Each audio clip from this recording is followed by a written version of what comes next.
বাংলাদেশ জাতীয়তাবাদী ছাত্র দলের প্রতিষ্ঠা বার্ষিকী উপলক্ষে কেন্দ্র ঘোষিত আমাদের কলেজ এবং সারা বাংলাদেশে বিভিন্ন ধরনের খেলার আয়োজন করেন। বাংলা কৃষি বিশ্ববিদ্যালয় ক্রিকেট এবং ব্যাডমিন্টন খেলার আয়োজন করেন।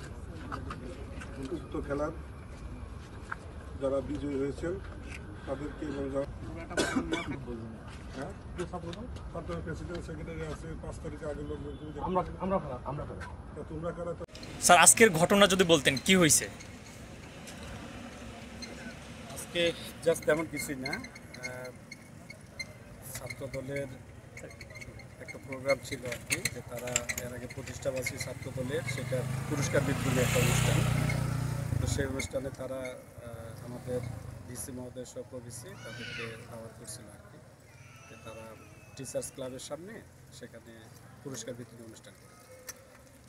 তো আমরা পরে জানতে পারি, আমাদেরকে যখন বলে আমরা তাদেরকে বলি যে তোমরা ছাত্রদের সবাই মিলে এটা প্রোগ্রামটা করো। পরে জানতে পারলাম যে তারা সবাই মিলে এটা করেনি, না করাতে যেটা হয়েছে যে একটা পার্সন যখন এটা আয়োজন করেছে আরেকটা পার্সন আসে, জাস্ট তারা এটাতে বাধা দিচ্ছে। তারা বলছে যে সবাইকে মিলে অনুষ্ঠান করতে হবে, তাছাড়া কোনো অনুষ্ঠান হবে না। তো সেখানে তাদের মধ্যে একটা অপ্রীতিকর ছোট একটা ঘটনা ঘটছে, এইটুকুই। আর এরপরে একটা পার্সন তো সেখান থেকে চলে আসে, আর আরেকটা বছর পরে সেখান থেকে কিছু অবস্থানের পরে তারাও মিছিল নিয়ে সেখান থেকে বাইরে হয়ে যায় এবং বর্তমানে এই অবস্থা। স্যার আমরা যে একটা শব্দ শুনলাম, এটা আসলে কিসের শব্দ মনে করেন আপনি?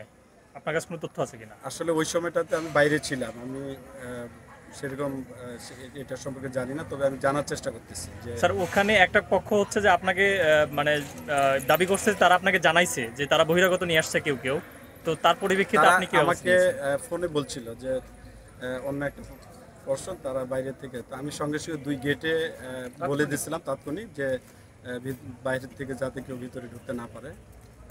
এর মধ্যে যদি আগে কেউ ঢুকে গেছে সেটা জানি না, কিন্তু এটা বলার পরে 2টা গেটেই আমি সিকিউরিটিকে বলার পরে তারা এটার ব্যবস্থা নিচ্ছিল আর কি।